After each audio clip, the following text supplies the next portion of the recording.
Hello everyone, welcome to StudyIQ IAS English, and my name is Praveen Mishra, and today we are going to discuss about Swadeshi movement, but not the Swadeshi movement of the erstwhile India that we had. It's about the recent concerns we have been watching with regard to the US imposition of 50% of tariffs on the import of Indian goods to US. What America is trying to do, representing the issues like trade protectionism as well as strategic autonomy. That is literally creating too much of turmoil, too much of disturbance into the geopolitical trade as well as the relationships between the countries. So here it's about Swadeshi Movement 2.0. And the question is it now literally the time for the 2.0 version of Swadeshi Movement? Let's go back to the history first. What is the Swadeshi Movement actually? Post division of Bengal in the year 1905 by the then Viceroy of British India, so-called Lord Curzon. The time period of 1905 to 11 saw this movement sparking the Indian hearts. Well, the leaders like Bal Gangadhar Tilak, Bipin Chandra Pal, Lala Lajpat Rai, and later on Gandhiji joined this Swadeshi movement and ignited the role of indigenous essence as well as its importance into the minds and hearts of the fellow Indians. So, what does this word Swadeshi basically means? That basically the definition comes in here: one's own country, belonging to one's own country. So, the movement promoted use of indigenous goods and boycott any kind of foreign products, especially the British goods at the time. And the methods they opted, it was the economic boycott, as in rejection of the British textiles as well as the further goods, and the promotion of Indian industry, basically the revival of Indian handloom industry, the khadi, as well as national education, banks, and the insurance companies. The method further also included the political mobilization through the protests, processions, public meetings, as well as the spread of nationalist ideas through journals, newspapers, magazines, and so on. So this is what basically Swadeshi movement is in short. And now let's talk about its relevance in the modern day India. What has happened?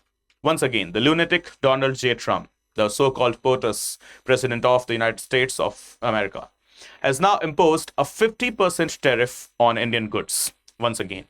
Well, this leads us to undergo an understanding that it's important for India, for us, to develop our own products as much as we can. Unfortunately, as of now, digitally as well as on other physical goods, we are relying heavily on the imports from the European as well as the American country. Just like Microsoft, Apple, or even you can say Samsung, your Android device to your iOS device, along with your computers that you are using right now, is all coming from the western part of the world. Specifically, precisely, it is the United States of America. Now, from your Gmail to your Google, from your email to your Google search, from the live class that you are watching on YouTube right now, is all coming from America. What if America uses this as a weapon? And this is where the ideology or the ideological contentions comes in between. It's time for us to make more and more in India. Make in India, made in India. And this is what the ideological differences they have been representing into our political atmosphere as well. As this is something which is the ideology followed by since a century from Rashtriya Swayamsevak Sangh, which is also considered as a political mentor of the incumbent Indian government ruled by a party that is known as Bharatiya Janata Party. Well, we are not going to discuss here about the politics, but yes, about the factors. And this leads us to discuss the concept of trade protectionism. And now, what is this trade protectionism basically? So, it refers to the economic policies such as tariffs, quotas, subsidies, or the administrative barriers that restrict the imports. What they do restrict the imports in order to promote domestic industries. Something that you have seen here. Okay, this is where the Swadeshi movement is, the ideology of Swadeshi is, and this is what you're watching, the trade protectionism, right? Restricting the imports promoting the domestic production, domestic trade, and so on. So these are frequently used to shield vulnerable sectors. Like in India, we have got the MSMEs as well as the handloom industries, preserve the jobs, or also assert leverage in negotiations. Which country will be considered most powerful country? Obviously, whose economy is most powerful. And how to make a strong economy when you are exporting more and more and importing less and less, right? Now, this can be only possible when you are totally self-reliant, totally Atmanirbhar, totally Swadeshi. So you will be able to protect your trade, and your trade will be your strongest weapon. And the best example in the modern times are two countries. First one is America, or let's say first one is China, and the second one is America. Their physical weapons, their tanks, their artillery guns, their fighter jets, their, all the warfare equipments, they are their power. But even more bigger, their power lies in the trade and the production, the indigenous production these two countries, they do possess. Right? And now this is time for us to go ahead and implement that ideology, that is Swadeshi Movement 2.0, so that we can go ahead with our trade protectionism. And ultimately, this leads to another term that is known as autonomy, or simply speaking, the sovereign autonomy. Basically, we call it with the term strategic autonomy. I can define, I can design, I can decide what I want to do. This is what is the definition of sovereignty. And here comes a very different aspect, or a very sub-angle, or a sub-aspect, not different, sorry, a sub-angle or a sub-aspect of sovereign autonomy. As in, I can go ahead, strategic autonomy, as in, I can go ahead and decide what I'm doing within my internal as well as my external boundaries. So it is the capacity of a nation to make independent policy decisions in line with its national interests, free from any kind of external coercion or any kind of undue influence. Might sound to you just like the word sovereignty. That's correct. But it is literally referring to those angles which are not seen in the idealistic world, but in the real world. And what are they? The undue influence, okay, or any kind of coercion or external coercion. I am sovereign on papers. That's true. I am sovereign on reality, in reality as well. That's the concern. And here comes in the concept of strategic autonomy, that no undue influence is on me. Like, I'm not in pressure to admit Donald Trump's statement to surrender during Operation Sindoor. Why? Because I am sovereign. And yes, I do not fear, I do not have any undue influence or any kind of coercion. That is, I do not have any fear in my mind, any frightedness in my mind, that if I don't stop the war, if I don't stop the attack, will America impose tariffs on me? Will America impose sanctions on me? You do. It's your choice.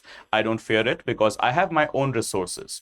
So that is what is known as a strategic autonomy. So sovereignty in actual terms, it is the idealistic concept, and then comes in the realistic concept. Here once again, strategic autonomy, that my decisions, internal as well as external, will be based on my free will, my national interest only, not on the grounds of any coercion or any undue influence. And now let's link it with the Swadeshi Movement 2.0, that is the trade protectionism in the economic terms. So US tariffs on India, framed as retaliation for oil policy choices. We are still buying from Iran and we are still buying from Russia. And make no mistake, guys, these are the countries that are imposed with the sanction that is known as CAATSA.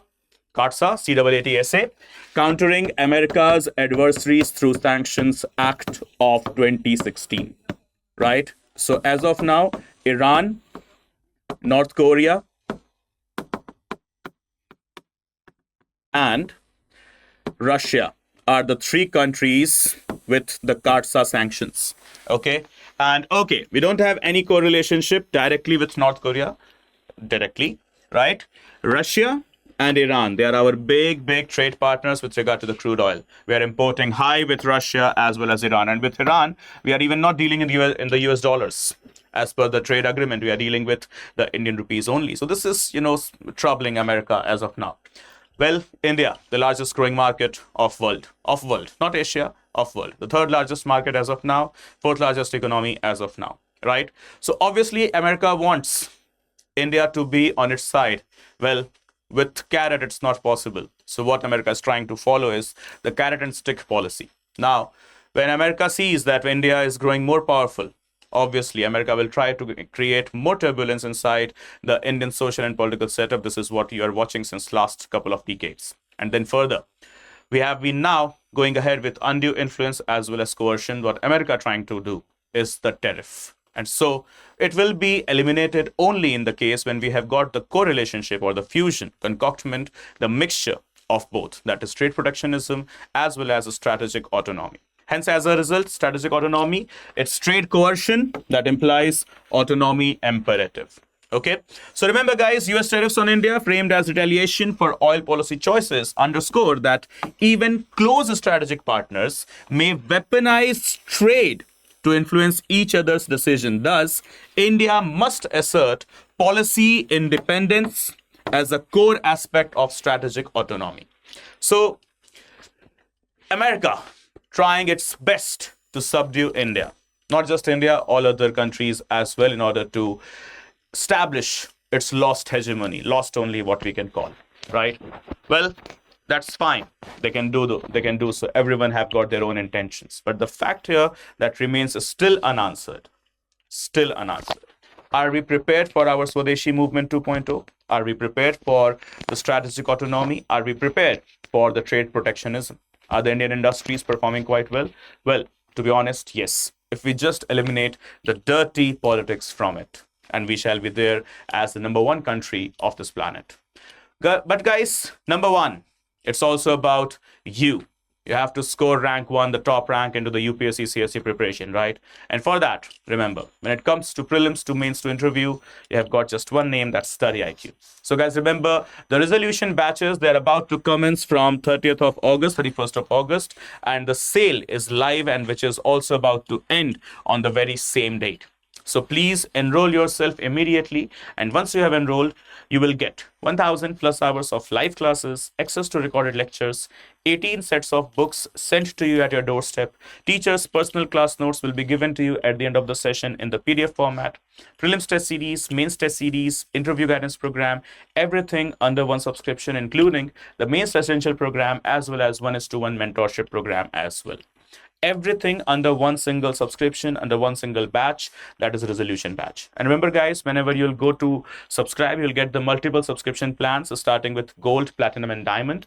Okay, so just subscribe as per your convenience, as per your need. And remember, whatever subscription you choose, okay, you will need a promo code to avail the maximum discount. And here is the promo code, that is PRV Live. So guys, kindly keep this code copied with you, that is PRV Live. Okay, and whatever subscription you are taking on any particular course with regard to the StudyIQ platform, okay, just use this promo code and get the maximum possible discount. And before you leave, guys, please hit the subscribe button of channel. It's your channel, it's my channel, it's our channel, with just one agenda: to provide you the quality and quantity of the content. So guys, hit the subscribe button, and yes, in case you wish to connect with me for the class links as well as the PDFs and the quizzes, so here is the Telegram channel with the username Praveen_StudyIQ. You can scan the QR code to join, or can just search with the username. And further, if you wish to connect, okay, so here is the Instagram account as well, that is Praveen Mishra_2107. But before you leave, guys, please hit the subscribe button